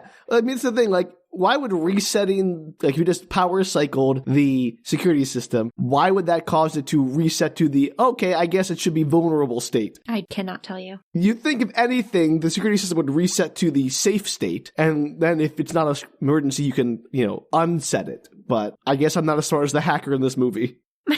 Apparently not. So they split up to search the house in search of the power source, I guess, of the fuse box. I don't know what they're looking for. Meanwhile, Abigail starts up Swan Lake on her record player. As you do. Mm-hmm. And they're like, Abigail, and they split up into teams. Abigail's with muscles, and they're wandering through a hallway that's Wait, Abigail's with muscles? No, sorry. I was like, she's joining the search? The hacker is with muscles. That'd be a great twist. Like, you know what? Let me help you guys. You've suffered enough.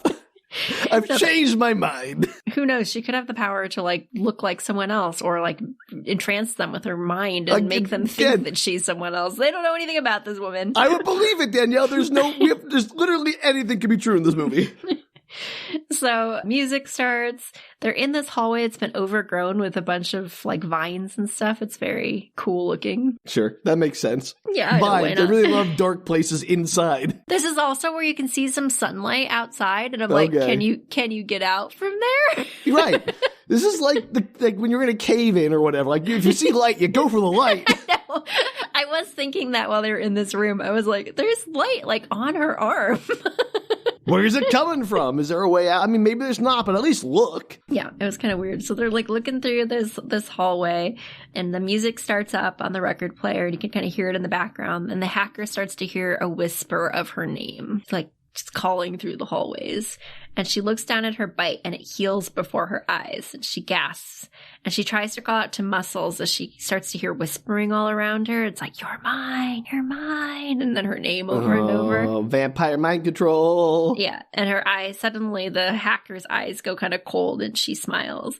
And Muscles turns around as he reaches the end of the hall, and the hacker is gone. And he looks all around her, and suddenly she appears beside him, and she jumps on him, her teeth growing sharp, and she bites his neck, drinking all his blood. Yeah, you get your food in. Girl dinner. Girl dinner. She calls for the others on the mic. She's like, I've seen Abigail, come down here. So she calls for them to all show up, being sneaky. Ambush. Yeah. And then a rock song starts, like over Swan Lake, it's all about blood. I don't know what the rock song is. It's about blood in their heart or something. That doesn't narrow it down, Danielle. And like a puppet, we cut between Abigail dancing on her little stage that she's got in one of the rooms. Of course she does, because she's a prima donna. Yeah. And the hacker doing the exact same movements, but almost like she's forced into them, like very like puppet-like, and like she's kind of like pulling between the movements. It's kind of a cool scene. And the others arrive, and she like drops to the floor. She calls to them in a sing-song voice, telling them that Abigail's killed Muscles, but be careful, she's still in here. And this obviously immediately alerts Joey, who's like, that doesn't sound, something's wrong. Yeah. How's it only alert Joey? Everyone should be like, get their hackles up at this. Like, the rest of them are just standing there stupid. And she's like, run. And they're like, what are you talking about? Like, morons. Morons, like, all of them. She's very scary. Run. And the hacker chases after them as they make their way back up to the library. So clearly, if we're going to get, all film analysis on this movie, the fact that the hacker was the one possessed, like she had her body hacked by Abigail, very nice. Yeah, it's a metaphor. Yeah, exactly. I don't know what it's a metaphor for, but it's an irony, maybe? Definitely a parallel to the at the very least. So the hacker is clearly like another version of Abigail, or is run by Abigail, because she walks into the library after them. They run there. She walks there and says she always hated the library. It was where her father had changed her, and she had a lot of painful memories of it. But, it's never too late to make new ones. And then she charges at them, and Joey holds up a silver serving tray and uses the reflection of the sun on her, and she just explodes into a pile of goo. Great. Goo everywhere. Perfect. Human goo, vampire goo. The only thing I don't like is how, immediate it went from her, bathing in sunlight just fine to, 10 minutes later, exploded to goo. Yes. I have some small issues with timelines in this movie, which we will get into as we go along here. Great. Nothing, we all know that movie time is all nonsense anyway, but still. Oh, it just hadn't hit yet, Sam. Maybe the Swan Lake triggered it. Okay, Swan Lake is a trigger for all vampires. Tchaikovsky was a vampire, and he was spreading the good word. I mean, that's kind of cool. That'd be awesome. I want to see Tchaikovsky the vampire. A secret door to their side suddenly just springs open, and though they acknowledge it's a trap, the only two left, by the way, are the cop and Joey. Yep. So the cop and Joey head down it, not sure what else they're supposed to do, even though they know it's a bad idea. Why don't you stay in the sunlight room and give it a little thought? Yeah, well, I think they're afraid that eventually the sun's going to go down, and then what are they going to do about it? I mean, it is, but the sun's either going to go down eventually, or you're going to go into a room with no sunlight, so either way, it's either immediate danger or danger maybe later. That's true, but they decide to go down it, Sam, for the sake of the movie. Because horror movies, I get it. They follow the hall down and hear a recording of their time in the bar from earlier, like a video recording of cameras, and they open the door to find Lambert sitting in the control room. So, not only is she a vampire, Abigail, she's also a little bit of a pervert with the cameras everywhere. Yeah, she might be. Vampire pervert. That sounds like one of those exploitation movies or something from the 60s.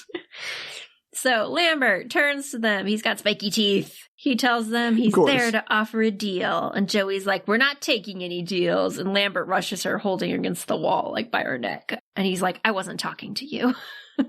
Okay. So he turns to the cop, and the cop angrily says, Lambert, set him up. And Lambert tells him he got turned 2 years ago. She found out that he had helped the cop out with the bus and threatened his family. And now all he does is bring her enemies to the house so that she can play her hunting game. But he's over it. And he can die there, or he can help Lambert take out Abigail. So he's giving the cop the option. So Lambert's like, I'm sick of being a vampire. Also, Lambert's kind of an idiot if the deal was, hey, I will kill your family or you become a vampire, in which case I'm still going to kill your family probably because you'll be a vampire. Well, maybe I assume that the family's safe, or he wouldn't have continued doing this. Well, maybe. We'll see. So he offers the cop, quote unquote, an upgrade. The cop's like, I don't want to be a puppet like the hacker. And Lambert's like, no, I'm going to make you like me. Like, you'll have total autonomy. You'll be like the higher version of the puppet. Basically, you'll be a full vampire. You'll be a full vampire. He says he's told Lazaar to come to the house, and once he gets there, the two of them can kill Lazaar and Abigail and be free, and they can take over their empire. Ooh, new crime lord. Yeah. Plot so this is kind of like Vampire Academy, where you have like the different families fighting out, but not as like teenage drama-y. Sure, and a lot more blood. So much more blood. Well, yeah, but that makes it better. Joey begs him not to do it, but the cop agrees, and Lambert knocks Joey out, and then bites the cop, and then shares his blood. And there's a gurgling noise, like a stomach on steroids. Sure. And then the cop projectile vomits what I could only assume is all of his human blood, for reasons. Just so much blood comes out of his mouth. Look, that's awesome. If your vampire transformation requires you to accept a little vampire blood that then replaces all your human blood and pushes all out of you, that's amazing. That's exactly what happens. That's great. That's a great new addition to the vampire canon. Why is that in every vampire book and movie from now on? I was watching, it's like, why? What biological function is happening where you would have to expel gallons of human blood? I like how your reaction to this is just like mild bemusement. It was. Gore doesn't particularly bother me, so I don't know. I was just confused. Yeah. So Joey wakes up. Lambert offers her to the cop as his first victim, but surprise! The cop stabs Lambert through the heart, making him explode, which appears because he's like, kill him. There's no such thing as a good vampire, right? Right. Which, again, why didn't they try that on Abigail earlier? They can stab you through the heart. You don't even need the scent. The stabbing of the heart actually works. We just found out. He didn't need to be a vampire, right? Well, Lambert was he could have stabbed through the heart as like a human. He didn't need to be turned into a vampire to stab Abigail. I mean, Abigail was out unconscious. They could have stabbed her in the heart. Could have stabbed all the people in the heart. He'd be like, okay, I'll take your deal. He gets close, you stab him in the heart. Yeah. These people really didn't want to live, is my only conclusion. So Lambert the vampire is gone. Only one left is the cop. And the cop laughs, and he's like, that's for setting me up, you undead prick. So well, he's dead now. He then tells Joey to run. Like, how? He has it out for Joey. He tells Joey to run, but before they can do some kind of chase sequence, you hear a little girl humming Swan Lake out in the hall. It's her whole why does the vibe. cop want to kill Joey? It's they've been at each other's throats like this whole movie, which was really not super clear in my description of it. But they do not like each other, and they don't particularly trust each other. Well, I can understand the trust. You don't know each other. Yeah.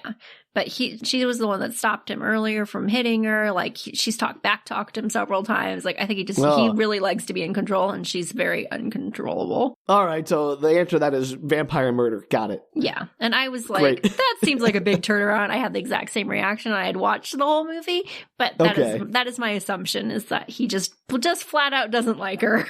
Yeah, some people just don't get along. I get it. Yeah. And so she's humming Swan Lake. She's walking down the hall, and she walks in. Abigail walks into the room, and she grins, and she's like, I see you found Lambert. Did he try to convince you to take it all before you killed him? And then she laughs, and she's like, our game ends here. I've made sure of that. And then she runs at the cop, but he lifts her up and bites her in the neck. And I guess it doesn't matter that she has centuries more power and experience, just that he's bigger than her somehow counts. What?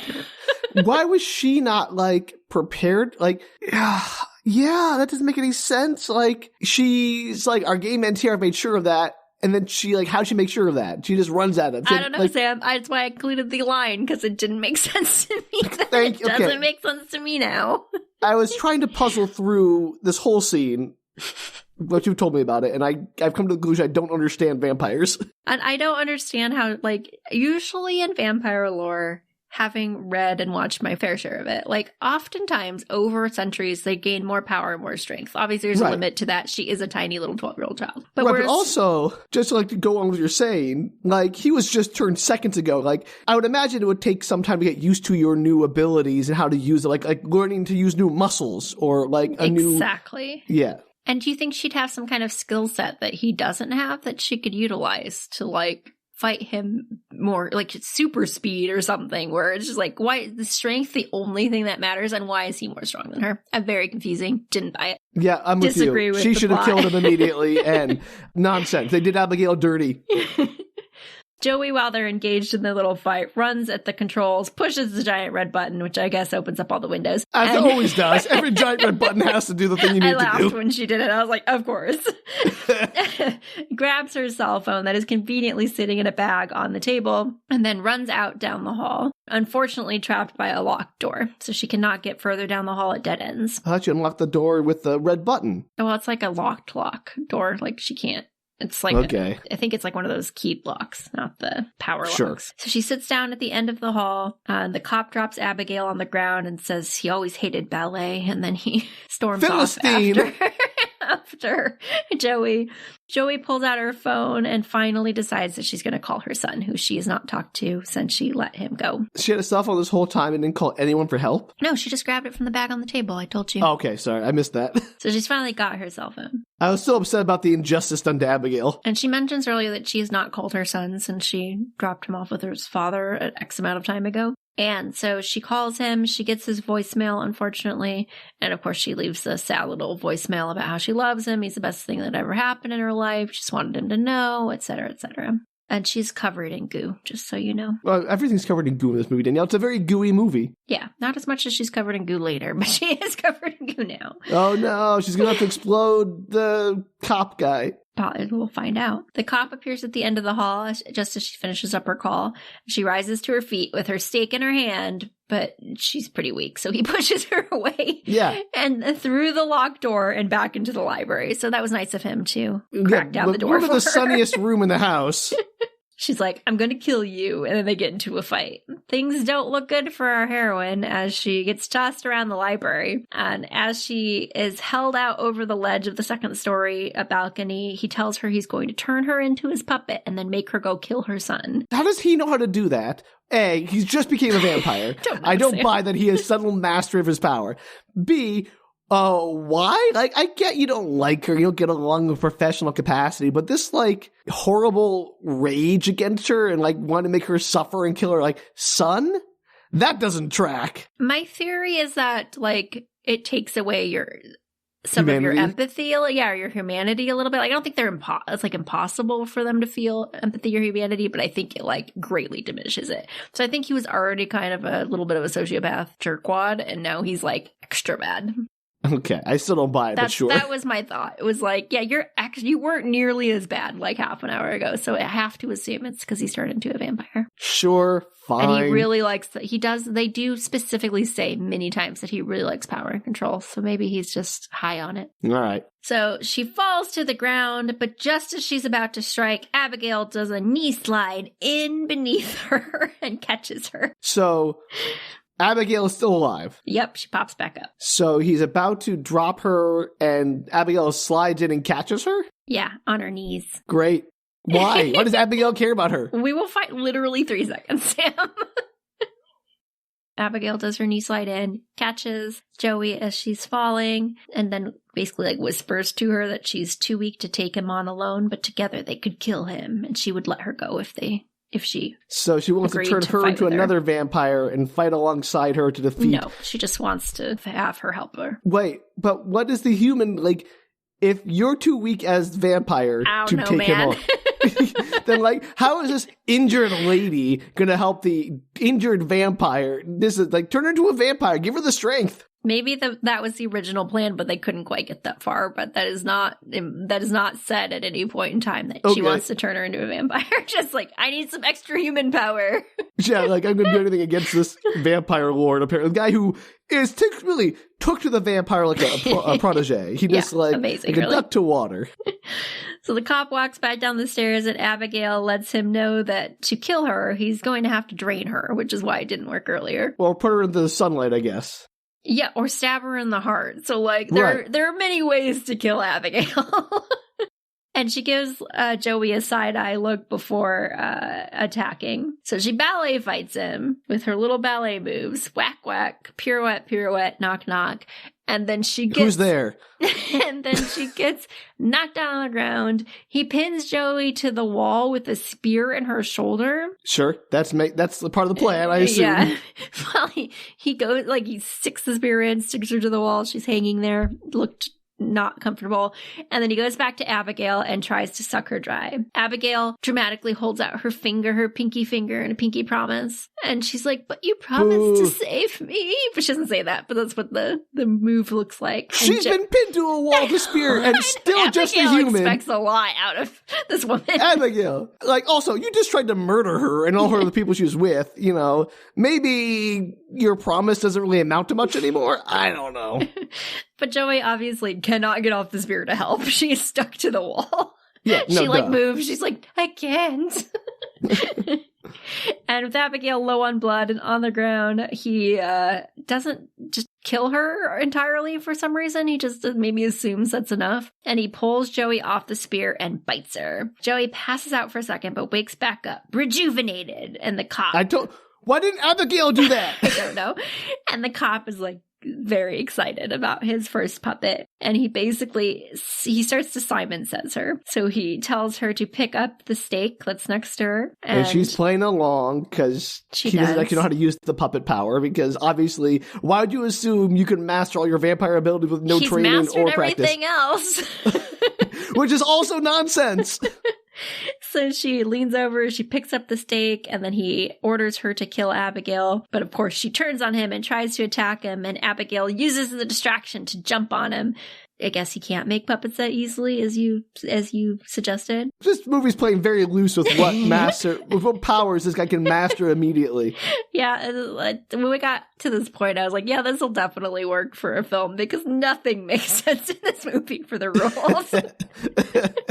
You know me too well. Joey grabs the spear he impaled her with, pulls it out of the wall and rushes over. And with Abigail, they tackle him to the ground with their powers combined, I guess. Our powers combined. They manage to hold the spear over his heart. Abigail says the thing about being a vampire is that it takes a long time to learn how to do all the cool stuff. Apparently not. And then they stab him in the heart. And he explodes into so much goo. Of course. I should also mention there's a ton of swearing in this movie. I was being polite in all of my rephrasing. Sure. Also, to be clear, the goo meter on this movie is off the chart. It is absurd how much gore there is in this movie. So much. Very gootastic. Yeah. Covered in the stuff, Joey asks if she's going to become a puppet, and Abigail tells her since he's dead, she will not. It'll just be a normal bite. Like a normal vampire bite or a normal bite? Just a regular old human-y bite. Okay. Nothing's going to happen with it, supposedly. Sure, I trust you, Abigail, with my life, apparently. And she's like, cool, well, I'm going to go then. And Abigail wishes her well and tells her she hopes that she gets Justin back. Hey, that $7 million would help a lot, though. Yeah. She tells Abigail his name's actually Caleb. And Abigail's like, yeah, I know. I'm thinking, yeah, she's the one who hired you, lady. Yeah. What do you think you're doing here? But as Joey turns to leave, a man appears and Abigail gasps out, Father! And Joey falls backwards away from him. What, do we not get to see his face or anything? Yeah, we do. Okay. He roars at her. He, gets his little Sharpie teeth and screams at her. He's absolutely 100% going to eat Joey, and Abigail steps between them, yelling at him to stop. He's played by Matthew Good, I think. You seem very perplexed by this whole scene right now, I gotta be honest. It's kind of a weird scene. She's like, Father, and you see his V, and the camera, slowly pans up to do the reveal that it's this well-known actor, and you're like, cool, that's the guy from that one movie that I've seen. And then... And then he roars and he like tries to attack her. And Abigail steps in between them. She's like, no, stop. She saved my life. And then he tries to attack her again. He's like, no, she was here when you were not. You cannot kill her. It's very dramatic. She's a better father than you ever were. Exactly.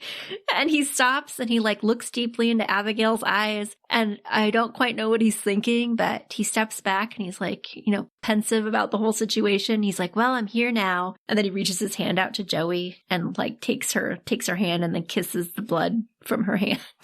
What is happening? I don't know. And then you can tell he's like really turned on by the blood and it's going to end in a bloodbath. It's going to be real bad. And he's like, yeah, you need to get out of here because it's getting awfully close to dinner time. Sure. And she's like, WTF. And she runs out of the house and gets into her van that's outside. So the most confusing part of this movie might just be the relationship between Abigail and her father. Yes. Which is remarkable for a movie this weird. Well, you get the idea that, like, clearly he turned her several hundred years ago and they have lived together, but at some point he stopped wanting, like, a child to be around, obviously. And so since then, she's been trying to win his favor back by killing his enemies, which apparently he has a million of, if the pool is any indication. Oh, no. Just a lot of enemies. And so he shows up because he was called, because he obviously has some kind of, I don't know, he probably likes her to some degree. And he seems to have a moment when they like stare into each other's eyes where maybe he like realizes that she has needed him more than he thought she did, was my reading of that scene. But also, like, who cares? We don't even know this guy. Yeah, it doesn't matter. It's just a fun reveal at the end of the movie. Because like I said, he's a well-known actor. Anyway, almost done. So close. Like one line left. Is basically... Then do it! You interrupted me with the father history. My fault. Joey climbs into the van. As she's climbing in, she notices like a bump in her pocket. And she pulls out a bag inside. And there's a sucker inside of there. She's very excited about it. She laughs. She pops it into her mouth. And she drives the van off into the woods. The end. Why is the sucker the thing they end on? Because it's, I don't know.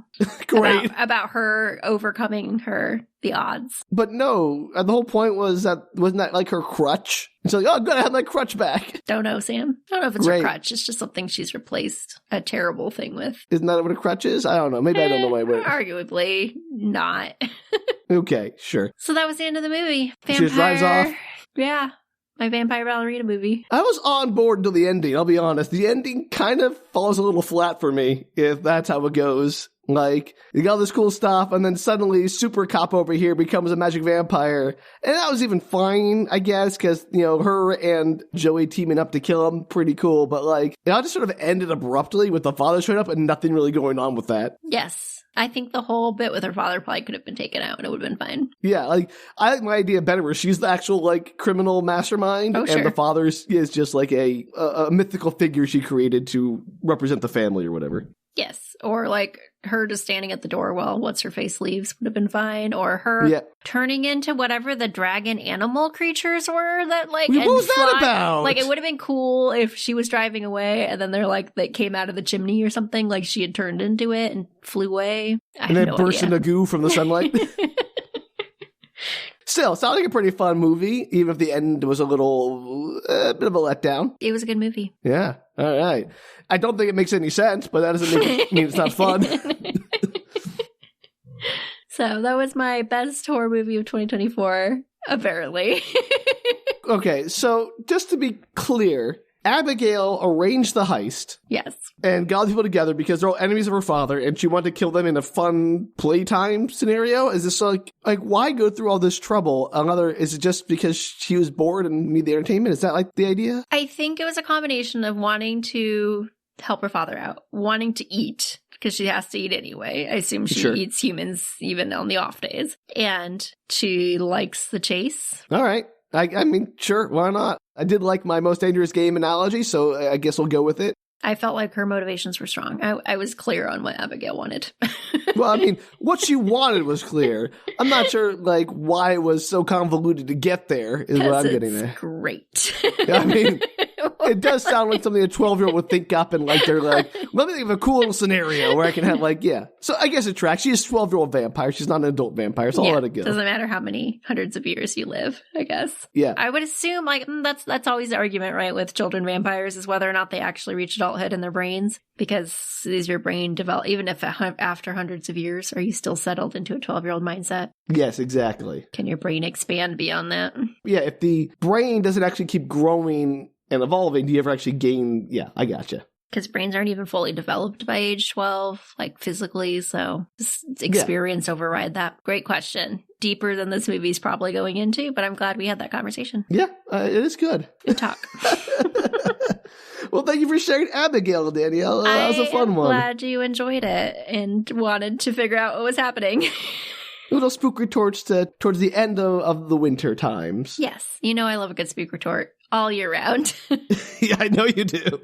I don't really have any question. I think we got into it pretty hard during the movie, so. Very nice. If you like buckets of gore and Swan Lake, I guess this is up there for you. This is the movie for you. If you want to hear Swan Lake 8 times with your gore, this is the movie. Yeah, there you go. And if you have a suggestion for what should have happened to Joey at the end of the movie instead of her just driving off with a sucker, maybe being turned into a vampire, I don't know. That's my vote. You can email us your suggestions at bookretorts.com. You can also Instagram or Facebook us at Book Retorts. And if you want to help us find a way to get free-range humans to feed Abigail, you know, a more ethical source of people for We will Abigail. definitely not be using you if you sign up for that. Yes, 100% not a trap. You can support that new endeavor at patreon.com/bookretorts. That's like a cartoon thing, not a trap. It's like you painted the tunnel on the wall kind of thing. Perfect. Well, until next time, maybe, I don't know, look into your heist a little more before you take the job. You know, don't just take the first heist someone offers you. Yeah, a lot of problems could have been resolved if they just checked on this a little harder. Or maybe also, second suggestion, if you have the vampire that's murdering you at your mercy, don't spare her. Yeah, that also would have solved a lot of problems. Just a thought. All right. Well, until then, bye. Take care, everybody.